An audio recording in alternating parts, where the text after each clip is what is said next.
Hello दोस्तों, नमस्कार। RJ Hindi कहानी में आपका बहुत बहुत स्वागत है। दोस्तों, कहानी का पूरा आनंद लेने के लिए वीडियो को लास्ट तक देखें। अगर कहानी पसंद आए तो कृपया चैनल को जरूर सब्सक्राइब करें और वीडियो को लाइक करें। तो दोस्तों चलिए शुरू करते हैं। मैं जब जन्मा तब रोया नहीं था, इसलिए मेरे पैदा होते ही मेरी माँ रो पड़ी। डॉक्टर कहते थे कि मैं शायद कभी सुन और बोल ना सकूं। मेरे मस्तिष्क का पूरी तरह विकास नहीं हो पाया है। मैं गूंगा, बहरा, मंदबुद्धि, दुनिया के लिए गैर जरूरी हो गया। मेरे जन्म के बाद मेरे पिता को एहसास हुआ कि उन्हें ऐसा नहीं करना चाहिए था। मेरी माँ दूर के रिश्ते में उनकी बुआ लगती थी। उन्होंने सबके खिलाफ होकर उनसे शादी की। तब वे आधुनिक थे, पुरानी मान्यताओं को तोड़ डालना चाहते थे। लेकिन मेरे जन्म के बाद उन्हें एहसास हुआ कि उन्होंने जो किया वह पाप था, और पाप से ही ऐसी विकृति संतानें पैदा होती हैं। अब वे इसका प्रायश्चित करना चाहते थे। इसके लिए उन्होंने मेरी माँ से संबंध विच्छेद का फैसला किया। मंदिरों में झाड़ू लगाई, कन्या पूजन किया, हनुमान मंदिर में 40 दिन पोंछा लगाया, गुरुद्वारे में जूते साफ किए, और फिर परिवार के कहने पर एक दूसरी लड़की से शादी कर ली। इसके साथ उनके संबंध पाप नहीं थे। माँ पिताजी से अलग थी। वह ना गलती छोड़ना चाहती थी और ना पिताजी को। इस संबंध के बारे में उसकी अपनी कोई परिभाषा नहीं थी। बस एक आस्था थी, जिद और मजबूरी भी इसे बंधे रहने की। उसने अपनी साड़ी के पल्लू में एक गांठ बांध ली कि अगर मैं ठीक हो गया तो वह पीर बाबा की मजार पर चादर चढ़ाएगी। दादी ने पिताजी की गलती भी सुधारी और माँ की मजबूरी को भी जगह दी। घर की पिछली तरफ का एक कमरा उन्होंने माँ और मेरे रहने के लिए दे दिया। घर में खाने पीने की कोई कमी नहीं थी, न मुझे न माँ को। फिर भी माँ खुश नहीं थी। वह बूढ़ी बीमार सी दिखती। मुझे देखकर कभी खुश होती तो कभी रोती रहती, और फिर पल्लू में गांठ बांध लेती। एक एक कर उसकी कई साड़ियों में गांठें बंध गई थी। मैं पिताजी को पिता नहीं कह सकता था, यह पाप था। छोटी माँ के आने के बाद घर में एक छोटा भाई और बहन भी आए। वे दोनों सुंदर थे, बोल सकते थे, सुन भी सकते थे। पिताजी उन्हें देखकर खुश होते। वो पिताजी को पिता कह सकते थे। मुझे देखते ही मेरे अच्छे पिता को ना जाने क्या हो जाता। वो पागलों की तरह मुझ पर और मेरी माँ पर बरस पड़ते। शायद मेरा होना उनके प्रायश्चित पर पोछा फेर देना था।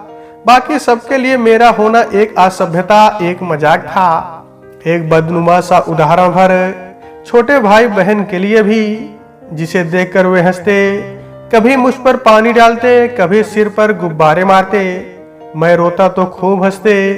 उन्हें हंसता देखकर मैं भी हंसता। तब वे और मारते। वे स्कूल जाते, मैं नहीं जा सकता था। वे सुंदर कपड़े पहनते, मैं नहीं पहन सकता था। मेरे मुंह से लार गिरती रहती।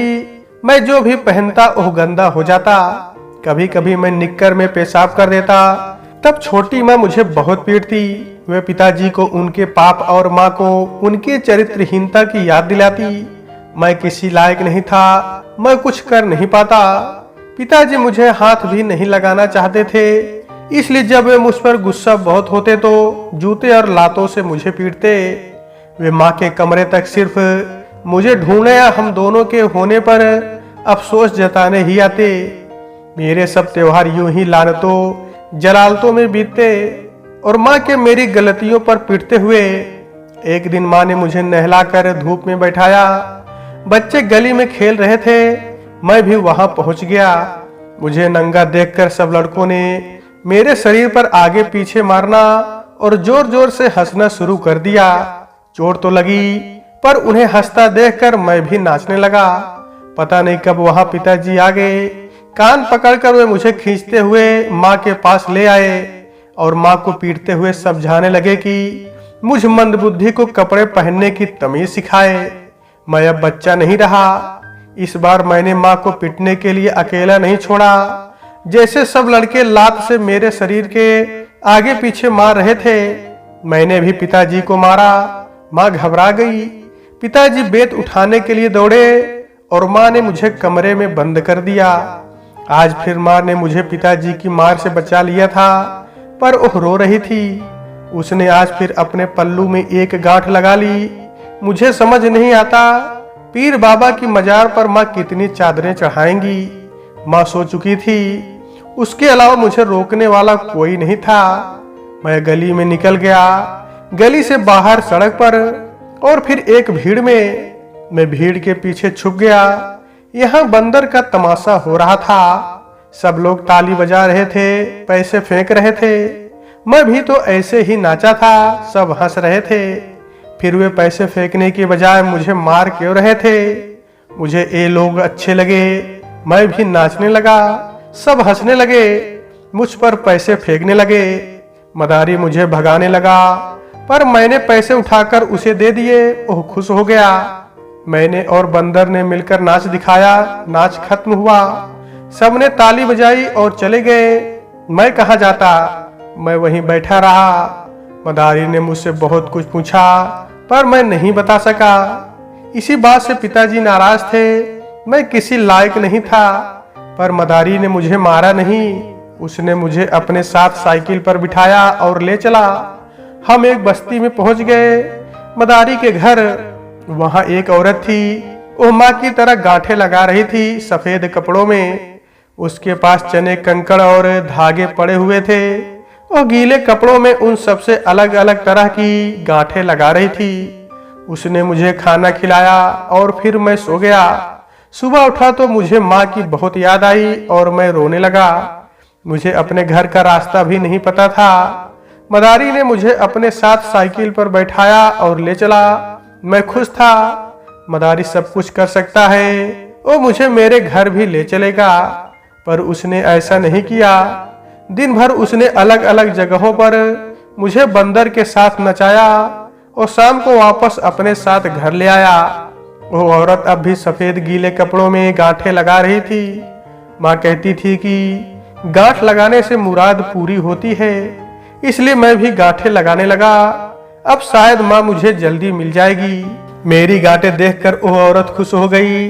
उसने मुझे और 2-4 तरह से गांठें बांधनी सिखाई। मैंने बांध दी। वो खुश हो गई और फिर मुझे शाबाशी दी जैसे माँ देती थी।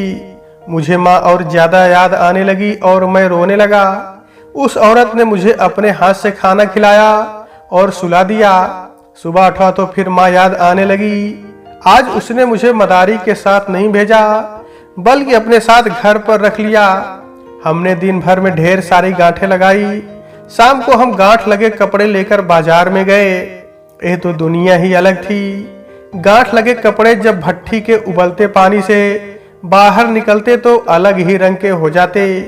गांठों में बंधे कंकड़ और दाने उन्हें खौलते रंगों से बचा लेते और फिर वे लाल, नीले, पीले, हरे रंगों के साथ मिलकर और खूबसूरत हो जाते। माँ होती तो कितनी खुश होती।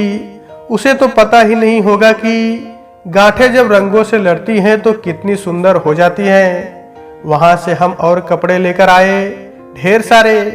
हमें इनमें और गांठें लगाने थी, ढेर सारी गांठें, ढेर सारे रंगों के लिए। मैं थक गया था। मैंने खाना खाया और सो गया। सपने में गांठें मुझसे बात करना चाह रही थी, पर मेरी नींद टूट गई।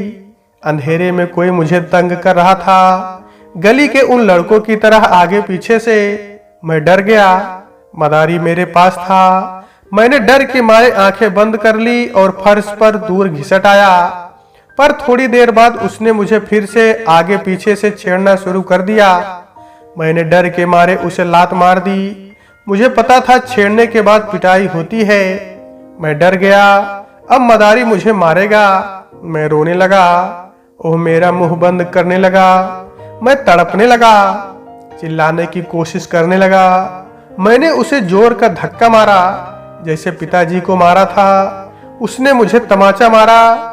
मैंने गांठों वाले कपड़ों से उसकी गर्दन में एक बड़ी सी गांठ लगा दी। अब वो चिल्ला रहा था, तड़प रहा था। मैंने गांठ और सख्त कर दी। वो पैर पटकता रहा और आखिर फर्श पर गिर पड़ा।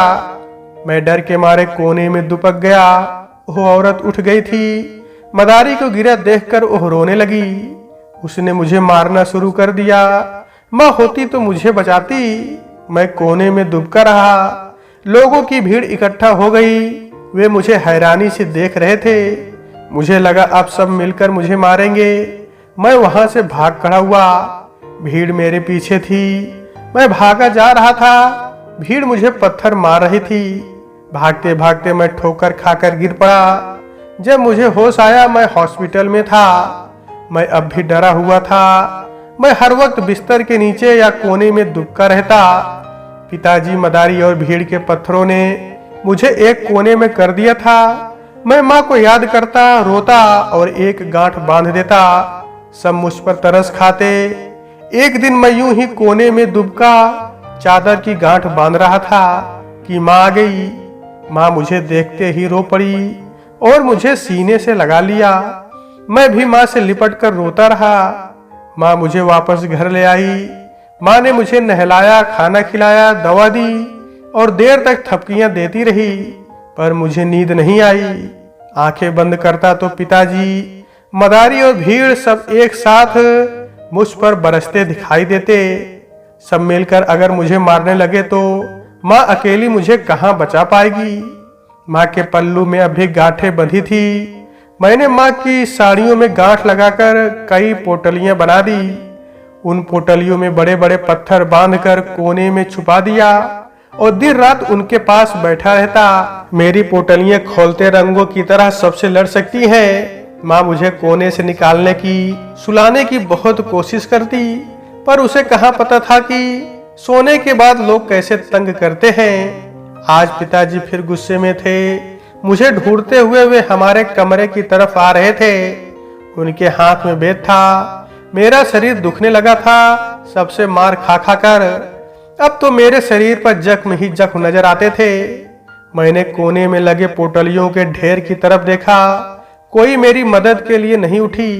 मैंने कमरे का दरवाजा बंद कर दिया और सारा सामान दरवाजे पर इकट्ठा कर दिया ताकि कोई दरवाजा ना खोल सके। पिताजी गुस्से से दरवाजा पीट रहे थे।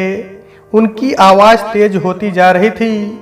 डर के मारे मेरा पेशाब निकल गया। मैं कांपने लगा, रोने लगा। आंख से, मुंह से चिपचिपा पानी रिस रहा था। मैं पोटलियों के बीच में घुस गया। मैंने आखिरी बार हर एक की तरफ बड़ी आस से देखा। कोई मेरी मदद के लिए नहीं खुली। मैंने खुद एक पोटली की गांठ खोली और एक मजबूत फंदा अपने गले में बना लिया, जैसे मदारी के लिए बनाया था। अब मैं मदारी के पास जा चुका था। आखिर कब तक सहता, जाना तो था ही एक दिन। तो दोस्तों, आज के वीडियो में बस इतना ही। कहानी आपको कैसी लगी कमेंट बॉक्स में जरूर बताइएगा। अगर कहानी पसंद आई है तो कृपया चैनल को जरूर सब्सक्राइब करें और वीडियो को लाइक करें। तो दोस्तों, आपसे फिर मिलते हैं अगले वीडियो में। तब तक के लिए नमस्कार।